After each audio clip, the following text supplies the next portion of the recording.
كل نفس ذائقة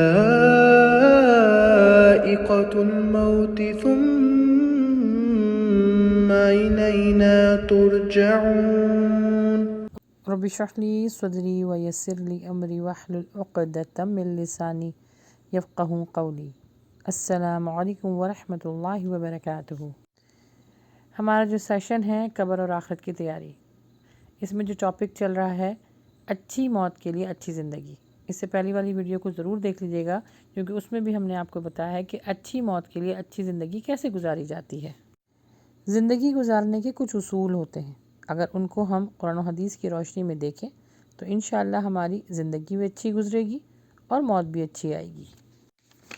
last video میں ہم نے آپ کو بتایا تھا کہ حسن صحت کیسے رکھی جا سکتی ہے اور روحانی صحت کیسے رکھی جاتی ہے، قرآن سے شفا کیسے حاصل کی جا سکتی ہے، صدقہ خیرات کے بارے میں، پھر نماز اور صحت کے بارے میں ہم نے آپ کو بتایا تھا، اور پھر آخر میں یہ بتایا تھا کہ شکر گزاری کرنا کتنا بڑا اجر ہے، ثواب ہے اور کتنا ضروری ہے۔ تو اسی طرح انشاءاللہ اس والی ویڈیو میں بھی ہم آپ کو، جیسے یہاں پر آپ مختلف ٹاپک دیکھ رہے ہیں کہ جسمانی صحت اور قدرتی غذاؤں سے علاج، کھانے پینے میں احتیاط، پرہیز کرنا، جسمانی صفائی، شہد، کھجور، اس طرح کی جو حدیث سے ثابت ہیں غذائیت والی چیزیں، ان کو کھانا، قیلولہ کرنا اور چہل قدمی کرنا، انشاءاللہ یہ سارے ٹاپک ہم آج کور کریں گے، کیونکہ جیسے میں نے آپ کو بتایا گھڑی گھڑی ایک ہی چیز میں آپ کو بتاؤں گی کہ اچھی موت کے لیے اچھی زندگی گزارنے کے جو اصول ہیں ان میں یہ سب بھی شامل ہیں۔ اللہ سبحانہ و تعالیٰ نے ہمیں یہ زندگی اور صحت امانت دی ہوئی ہے، اگر ہم اس کا پراپر طریقے سے خیال نہیں رکھیں گے تو روز محشر اللہ سبحانہ و تعالیٰ اس کے بارے میں سوال کریں گے، کیونکہ جسم کی ٹیک کیئر کرنا، اس کا خیال رکھنا، اس کی صحت کا خیال رکھنا، یہ بھی اچھی موت کے لیے بہت ضروری ہے۔ طاقتور مومن اللہ کے نزدیک کمزور مومن سے زیادہ بہتر اور محبوب ہے۔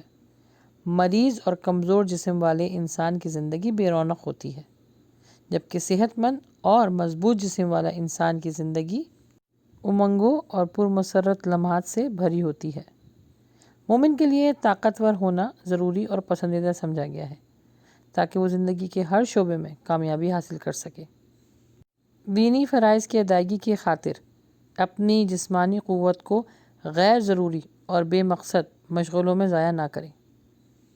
اپنی صحت کا خیال بھی اسی وجہ سے رکھیں کہ مجھے اللہ سبحانہ و تعالیٰ نے ایک نعمت دی ہے اور نعمت کا خیال رکھا جاتا ہے۔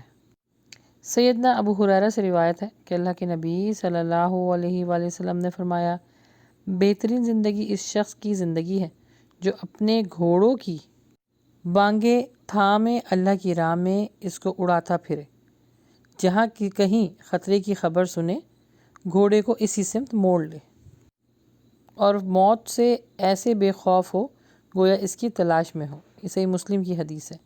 یعنی اس میں بتایا جا رہا ہے کہ جو صحت مند لوگ ہوتے ہیں نا، وہ کسی بھی چیز سے ڈرتے نہیں ہیں، کسی چیز سے مقابلہ کرتے نہیں ڈرتے، اور اللہ کی راہ میں مقابلہ کرنا فی سبیل اللہ جہاد ہے۔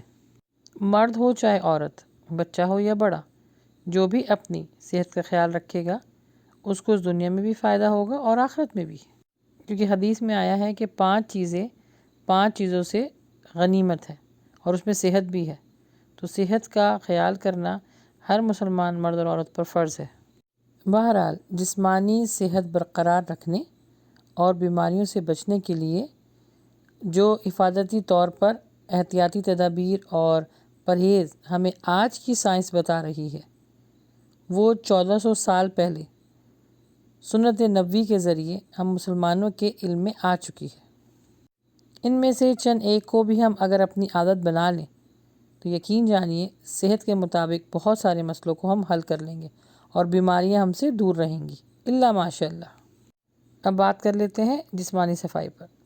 جسم، لباس اور استعمال کی تمام اشیاء کی صفائی کا خیال رکھنا، غسل، طہارت کا اہتمام کرنا اور دن میں 5 مرتبہ وضو کرنا، مسواک کرنا، وضو میں سر کا مسح کرنا اور داڑھی میں خلال کرنا، یہ سب کچھ اللہ کے نبی صلی اللہ علیہ وسلم نے اس کا بیان کیا اور اس کے فائدے بتائے۔ ان سب چیزوں کے ساتھ ساتھ جسمانی صفائی کرنا بھی بہت ضروری ہے۔ اللہ سبحانہ تعالیٰ نے فرمایا ہے کہ مجھے 2 لوگ بہت پسند ہیں، ایک توبہ کرنے والے اور ایک صاف ستھرا یعنی پاک اور صاف رہنے والے۔ جسمانی صفائی میں سب سے پہلے لباس اور جسم اور استعمال کی تمام اشیاء کی صفائی کا خیال رکھنا، غسل اور طہارت کا اہتمام کرتے رہنا بہت ضروری ہے۔ جتنا انسان صاف رہے گا اتنا ہی وہ خوشگوار ماحول میں رہے گا۔ اللہ کے نبی صلی اللہ علیہ وسلم نے فرمایا 5 صفات جو ہیں وہ فطرت سے ہیں: ختنہ کروانا، زیر ناف بال منڈوانا، مونچھیں کٹوانا، ناخن تراشنا اور بغلوں کے بال اکھاڑنا۔ 40 دن کے اندر اندر یہ بالوں کو اکھاڑنا ہوتا ہے۔ اور مسواک کرنے کے تو بہت فائدے ہیں۔ مسواک نہ صرف منہ کے تمام حصے یعنی دانت، زبان، حلق، گلا، سانس کی نالیاں اور خون کی نالیوں کے ابتدائی حصے کے جتنے بھی مرض ہیں نا، ان سب کے لیے مفید ہے۔ اور پھر سب سے بڑی بات، جب آپ اس کو سنت سمجھ کے کریں گے تو پھر یہ ثواب کا ذریعہ بنے گی۔ اللہ کے نبی صلی اللہ علیہ وسلم نے فرمایا مسواک منہ کی پاکی اور رب کی رضامندی کا ذریعہ ہے۔ امام شافعی نے فرمایا اگر اپنی ذہانت کو تیز کرنا ہے تو 3 چیزوں پر عمل کرو: فضول گفتگو کو چھوڑ دو، مسواک کرو اور نیک لوگوں کی مجالس میں اٹھا بیٹھا کرو۔ جسمانی صفائی کے ساتھ ساتھ جسم کی صحت بھی بہت معنی رکھتی ہے، اور غذا ہماری زندگی کا سب سے اہم ایلیمنٹ ہے۔ زبان کے مزے کے لیے ہم لوگ ایسی چیزیں کھا تو لیتے ہیں لیکن وہ ہماری صحت کے لیے مضر ہوتا ہے، تو اس کو دیکھتے ہوئے متوازن غذا کا استعمال کریں۔ بھوک لگنے پہ کھانا کھائیں، اور ابھی بھوک رہتی ہو تو کھانے کو چھوڑ دیں۔ یہ اللہ کے نبی صلی اللہ علیہ وسلم کی سنت ہے۔ اور حدیث بھی یہی ہے کہ 1/3 حصہ کھانا، 1 حصہ پانی اور 1 حصہ سانس کے لیے خالی رکھو۔ بعض لوگوں کو آپ نے کہتے ہوئے سنا ہوگا کہ اتنا کھا لیا کہ سانس نہیں لی جاتی، تو یہی اللہ کے نبی صلی اللہ علیہ وسلم فرما رہے ہیں کہ 1 حصہ رکھو اور 1 حصے کو بالکل خالی رکھو، یہی صحت کی علامت ہے۔ بہت ضروری ہے کہ کھانے پینے میں کچھ احتیاط کی جائے۔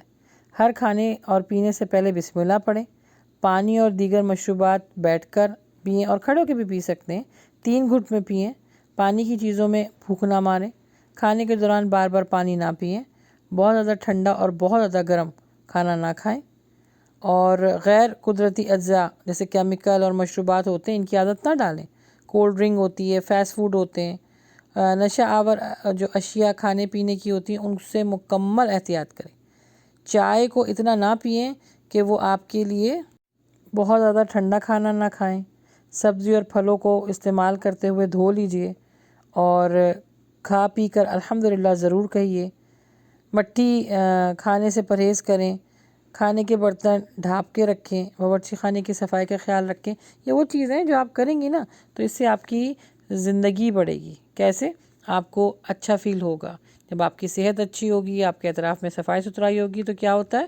انسان کا موڈ خود بخود اچھا ہو جاتا ہے۔ پھر یہ ہے کہ قیلولہ اور چہل قدمی ضرور کریں۔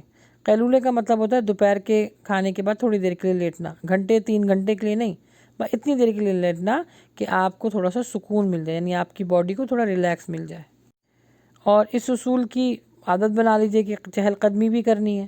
ہلکی پھلکی سی واک کیجئے، ایکسرسائز کیجئے۔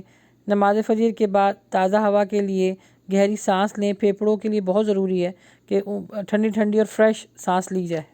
اور فجر کی نماز کے لیے تو ضرور اٹھیں، جو کہ اللہ کے نبی صلی اللہ علیہ وسلم نے فرمایا ہے کہ دعا مانگی ہے کہ اے اللہ میری امت کے لیے صبح سویرے اٹھنے میں برکت دے دے۔ رات کو جلدی سونا، صبح جلدی جاگنا ایک عبادت گزار مسلمان کے لیے لازم ہے کہ وہ ان سب چیزوں پر عمل کرے، کیونکہ ضرورت سے زیادہ سونا اور ضرورت سے زیادہ کھانا، یاد رکھیں یہ بیماری کو آپ نے اپنے گھر میں دعوت دے دی۔ پھر سونے سے پہلے دعا پڑھیں، سونے سے پہلے وضو کریں، اور دعائیں تو جو ہے نا وہ اٹھتے بیٹھتے سوتے جاگتے یہ ساری دعائیں اللہ کے نبی صلی اللہ علیہ وسلم سے ثابت ہے، وہ پڑھیں تو اس میں کیا ہوگا؟ آپ کے عمل میں برکت ہوتی چلی جائے گی۔ ابو ہریرہ سے روایت ہے کہ اللہ کے نبی صلی اللہ علیہ وسلم نے فرمایا جب آدمی رات کو سو جاتا ہے تو شیطان اس کی گدی پر 3 گراہیں لگا دیتا ہے۔ ہر گرہ پر یہ پھونک دیتا ہے کہ ابھی تو بہت رات ہے، سو جاؤ۔ پھر اگر آدمی بیدار ہو جاتا ہے اور اللہ کا ذکر کرتا ہے تو 1 گرہ کھل جاتی ہے۔ پھر جب وہ وضو کرتا ہے نماز کے لیے تو دوسری گرہ کھل جاتی ہے۔ اب اس کے بعد جب وہ نماز کے لیے کھڑا ہو جاتا ہے تو تیسری گرہ کھل جاتی ہے، اور وہ پھر تازہ دم ہو جاتا ہے، اور سارے دن جو ہے وہ چاق و چوبند رہتا ہے۔ اور یہاں پر آپ کے ساتھ ایک بات اور شیئر کرنا چاہوں گی کہ جو قیلولہ کا مطلب ہوتا ہے کہ دوپہر میں سونا. اللہ کے نبی صلی اللہ علیہ وسلم کیونکہ رات کو جاگا کرتے تھے، فجر یعنی تہجد پڑھتے تھے، پھر فجر، پھر اشراق، پھر کچھ ڈیلیگیشن ان کے پاس آتے تھے، ان سے باتیں کرتے تھے، اس کے بعد پھر تھوڑا سا آرام کرتے تھے. اس کو قیلولہ کہا جاتا ہے. یقین جانیں میں نے اپنی زندگی میں اپنے بچوں کے لیے جو یہ جسے نیپ بھی کہتے ہیں، قیلولے کا استعمال کیا. الحمدللہ اس سے اتنا فائدہ رہا. ایک تو میرے بچے بہت الحمدللہ ہیلتھی بھی رہے، اور ان کے ماشاءاللہ قد بہت اچھے رہے، کیونکہ سونے سے نا آپ کا قد بڑھتا ہے، ہڈیاں جو ہیں وہ مضبوط ہوتی ہیں، جسم جو ہے ریلیکس ہوتا ہے، ذہن جو ہے تر و تازہ ہوتا ہے، اور بندہ ایک روٹین میں رہتا ہے. تو یہ قیلولہ جو ہے نا وہ اپنی زندگی میں اس کو شامل کر لیجئے، اور سنت سمجھ کے. تو دو چیزوں کا فائدہ ہوا، ایک سنت پر عمل کرنے کا، اور اس سے آپ کی ماشاءاللہ صحت اچھی رہے گی. اچھا جی، یہاں تک انشاءاللہ ہم ختم کرتے ہیں. نیکسٹ ویک ہم آپ کے ساتھ انشاءاللہ جو غذائیت جو ہے، جو اللہ کے نبی صلی اللہ علیہ وسلم سے ثابت ہیں، جو غذا اور جس کا فائدہ ہی فائدہ ہے، جس کو استعمال کرنے میں شفا ہی شفا ہے، انشاءاللہ نیکسٹ جو لیکچر ہوگا اس میں ہم ڈسکس کریں گے. تب تک کے لیے مجھے اجازت دیجیے. وآخر دعوانا الحمدللہ رب العالمین.